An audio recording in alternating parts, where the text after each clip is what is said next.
Hi, Dennis Jones is my name. I'm a senior financial planner and business consultant here at CCA Financial Planning.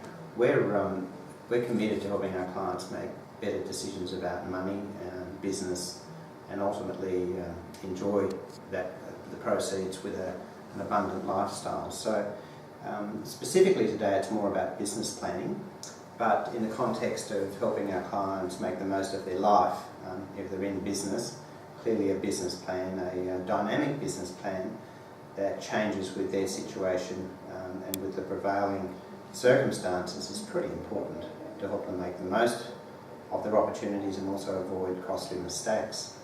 A few years ago I was fortunate enough with a group of Australians through MLC to go to Stanford Graduate Business School in Silicon Valley and spend just over a week there. Stanford, their business school in particular, is quite extraordinary. I've always found the whole concept of business planning, what differentiates a good business from a truly great business.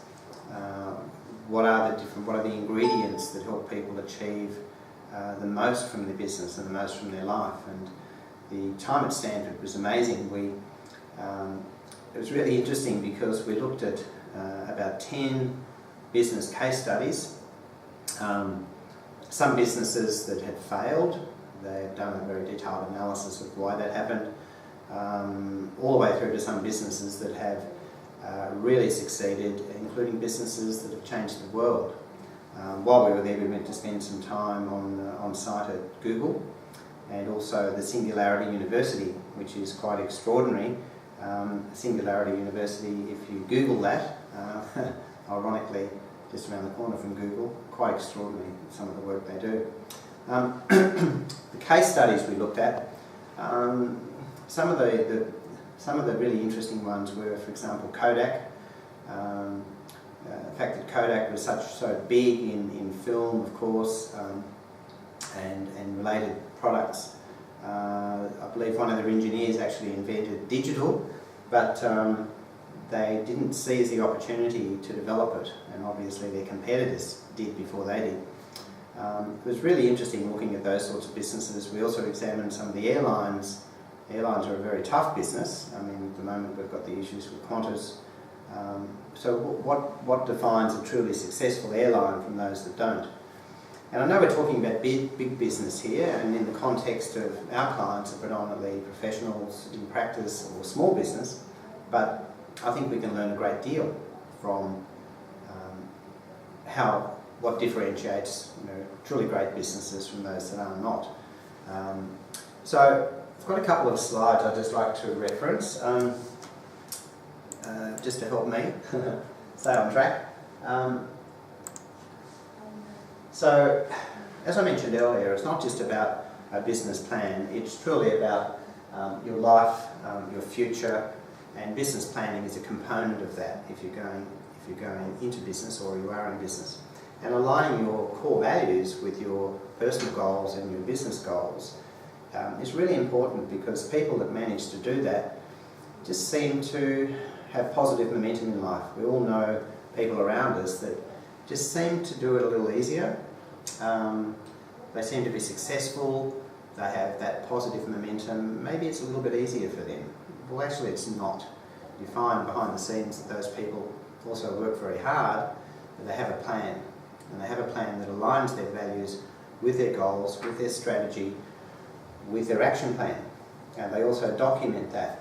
A good case in point is, and I have his okay to talk about him, Dr. Jason Macmillan, a young or relatively young chiropractor here in Victoria.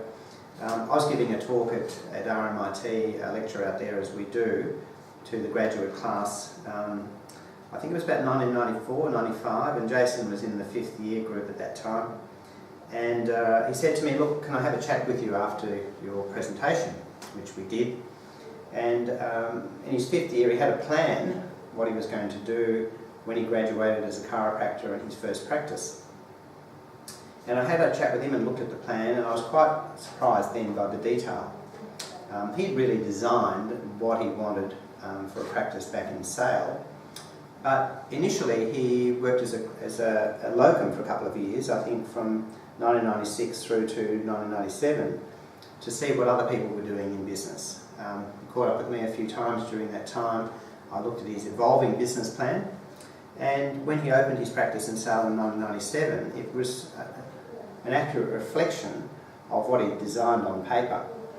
So what Jason knew intuitively was it's better to make mistakes on paper with a business plan that provides you with a roadmap towards your vision. And he also chose early in the piece to work with good advisors. His accountant, I believe, is Scott Ward here in Melbourne, and we've been privileged to work with Jason as his financial advisors and also business coach. So, if I can have just the next one. So clearly a business plan is all about planning to succeed. It's not about planning to fail, obviously, but without a plan or without a dynamic business plan, many businesses do fail or do underachieve. In fact, I'd probably say at least 50% of small businesses don't achieve their potential because they don't have a dynamic plan. So it will help you avoid costly mistakes. It will test you that your assumptions are realistic. It will provide clarity for all stakeholders. Now, by stakeholders we mean obviously you as the business principal. It means your family members. It means anyone else you've got in the business, any employees or professional associates. Everyone likes to be part of a winning team. Winning teams have that positive momentum. I think that's very important. So there's really no downside in having a dynamic business plan.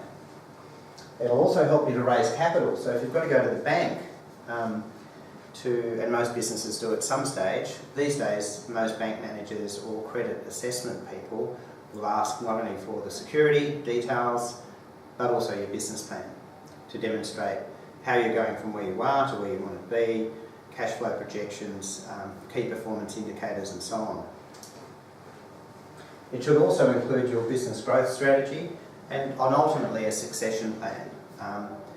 One day, everyone early in business don't consider a succession plan, but I think from day one really you should be contemplating, well, one day I want to sell this business, how do I maximise the opportunity at that time as well. Regular meetings with advisors.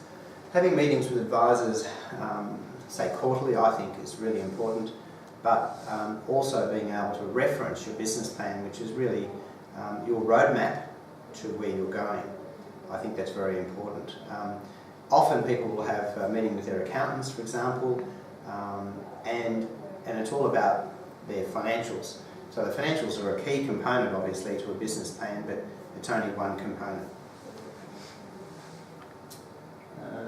What I'd like to introduce to you now is we have a business planning tool. We have a financial planning tool online called C3, which I created about 4.5 years ago, and we subsequently created a business planning tool called G2.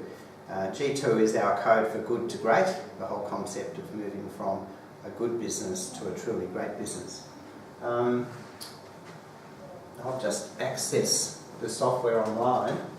So it's, as you can see, it's colour-coded with components from business overview, business planning, growth and board of advice template, all the way through to succession planning. There's a document vault built in as well. So I'll just go to, just enter it, and I'll go to one particular component today called a board of advice template. Now, in addition to a business plan, I think anyone in business should have a mentor and should have a board of advice. And as we all know, big businesses have a board of directors, and they're there to work with the CEO of the business to advise the CEO on strategy and key decision making. We highly recommend that anyone in business, even starting out in a small practice, that you have a board of advice, you have a mentor to work closely with you. So what I've created here as part of this process is a one-page, I like one-page documents, because it tries to get, often this stuff is too complicated, takes too long. I think if you can keep it to one page, it's manageable.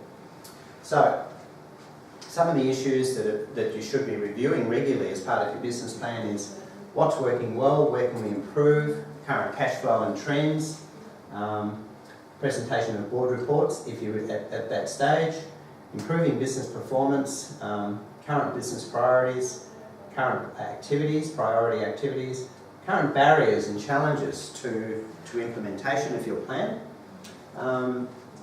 client activity. What's your ideal client or patient look like? What are their priorities?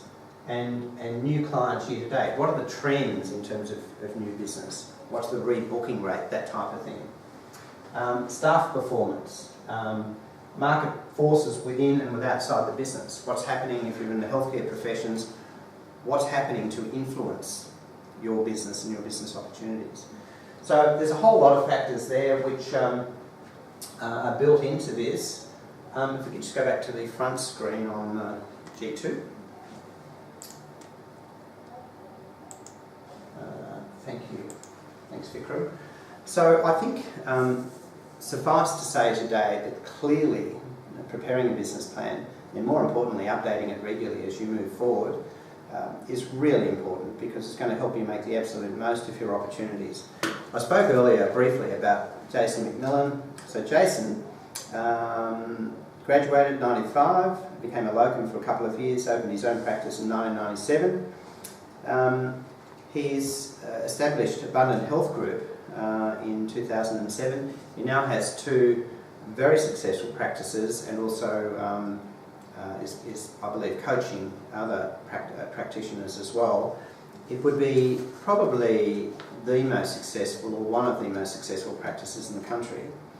The other thing that Jason has achieved, which is admirable, is a beautiful family,